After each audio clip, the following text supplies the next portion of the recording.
Pray keep your voice down when inside the Scholasticate.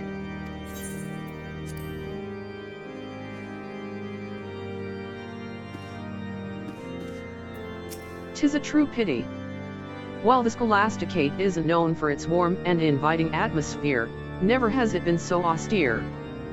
If Lazy were here things would be a tad more bearable, but she has very little time for me as of late. It pains me greatly to see the nonchalance most of the students here have displayed regarding Ulaa's disappearance. It seems they are too busy to feel concern for anyone but themselves, a very impious attitude to take if you ask me. As pupils of the seminary, it is our burden to put another's needs before our own. I, too, have once checked out volume 11 of the Articles of Halonic Polity. When I went to return it, however, I had the misfortune of being spotted by one of our most conservative seniors. After being reprimanded for hours on how the far-fetched notions penned within corrupt the mind, I shan't be caught dead with it again.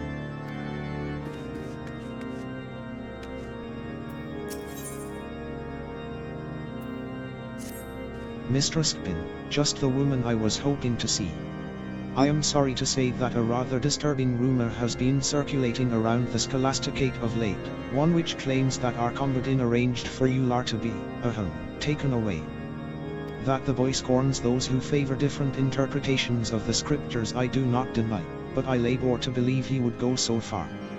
To engage in such conduct would risk not only his own position as prefect, but the very honor of House Dzemael, both of which mean a great deal to him. Regretfully, no one seems to know whence these ridiculous rumors came. They could have been concocted by anyone, and for any number of reasons. In any event, with many still unsure what to make of Ulaa's sudden withdrawal, these wild accusations have only served to deepen the divide between our seminarians. At this rate, I fear others may decide they no longer wish to remain at the Scholasticate. And so I would be most grateful if you would consent to investigate this matter. Should you oblige my request, I suggest you begin by speaking with Lebrassoir. I am told he has spent the past few days looking into Ulaa's activities prior to her departure, likely with the intent to absolve Archombadin of suspicion. Lebrassoir will be in the pillars, like as not. He often goes there to ruminate.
Let me guess.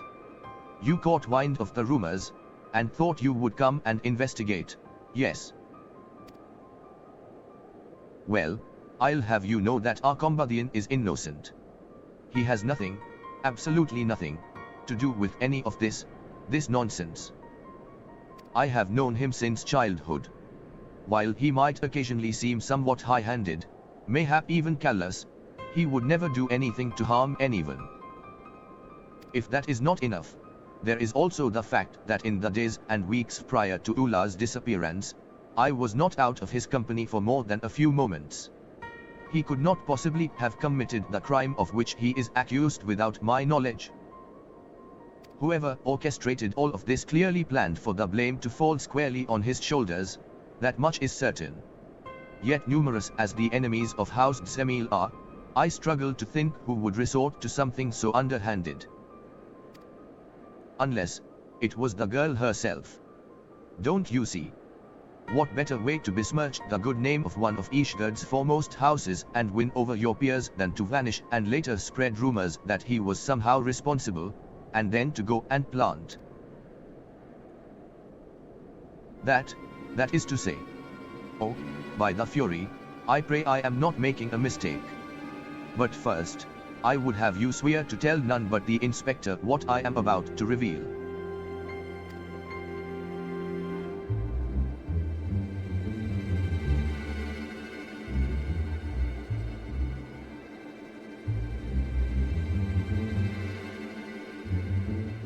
I stumbled across this, volume 11 of the Articles of Halonic Polity. It had been conspicuously placed in Archombadin's dormitory room, with Ulaa's favorite bookmark tucked between its pages. I need hardly tell you what would happen if people were to learn of this. 'Tis but a mercy that I chanced upon it and not one more credulous. However, now that we have deduced who the perpetrator is, it should be simple enough to restore Archombadin's reputation. All we need do is prove she and her revolutionary friends are responsible. Were I a braver, and more foolish, man, I would march down to the broom and demand answers. But you, a hero blessed with the strength of 100, need not fear for your well-being there as I do. You are my only hope. Please, I beg of you, take the book, and use it to find the girl and prove these foul rumors false.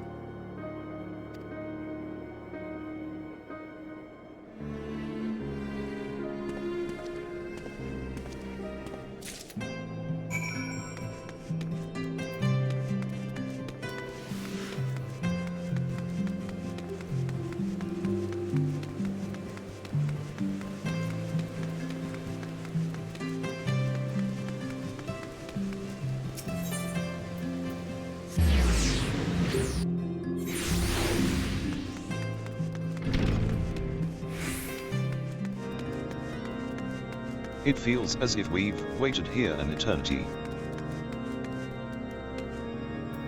Ah, K'nekotein, you are returned. Please tell me your inquiries have been more fruitful than mine own.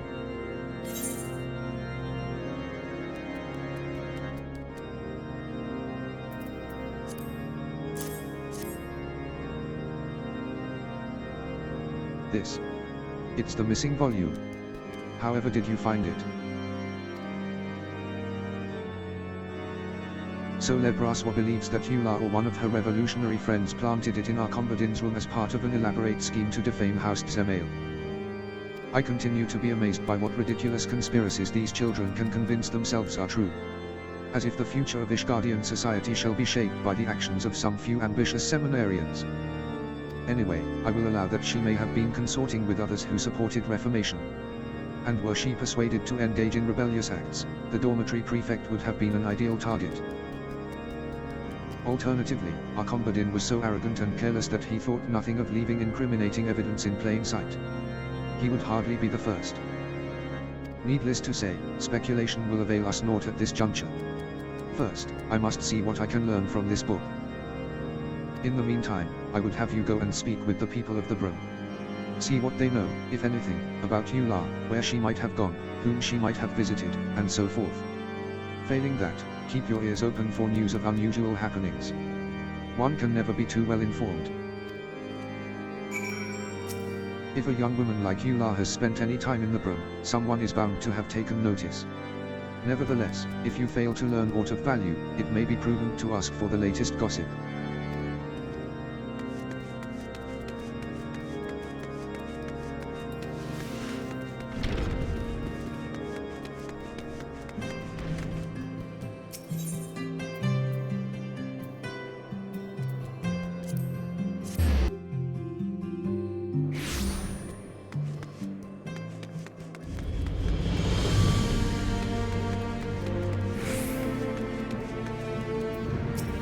You're not about to ask me to do you a favor, are you?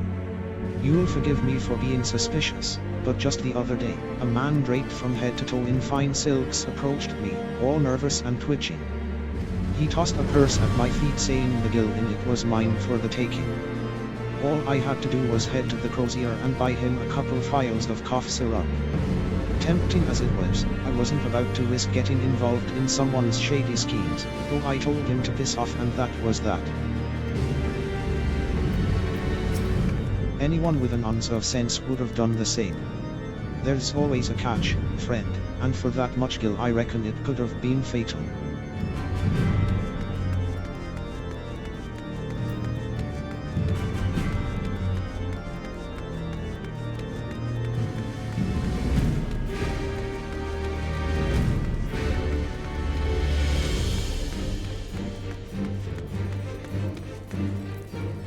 Leave me be. I've got nothing to say to the likes of you. What was that? You think I might have helped kidnap some highborn girl? God sakes. You and Theo mustn't make a fine pair, you do, acting all high and mighty, pretending you care. But the only time you come around is when you're looking for someone to blame. Sorry to disappoint you, but I've got nothing to do with this Ulaa's disappearance. If you ask me, you'd have better luck harassing those blue bloods in the pillars. After all, they know better than anyone how to deal with inconveniences, eh? Why are you still here? Haven't you bothered me enough for one day?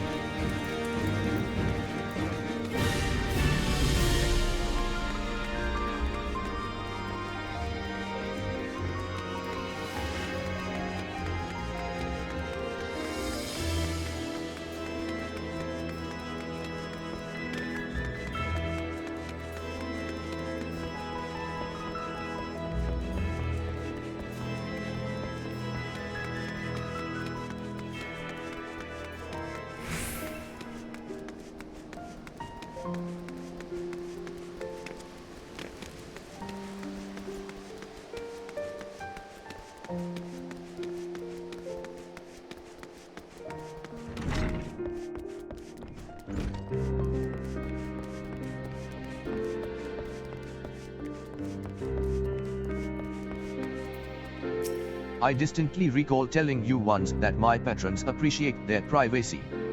Still, I know you wouldn't ask if it weren't important, so this time I'll oblige your curiosity. This hasn't got anything to do with your missing girl, mind, but a few days back, this one fellow comes and pays his tab in full.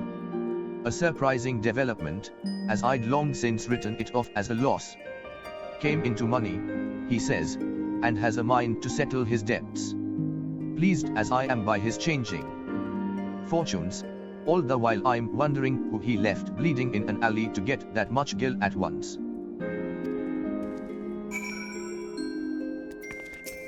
Tales of honest men going from rags to riches are just that, mere fairy tales. He didn't say how he got it, and I didn't ask.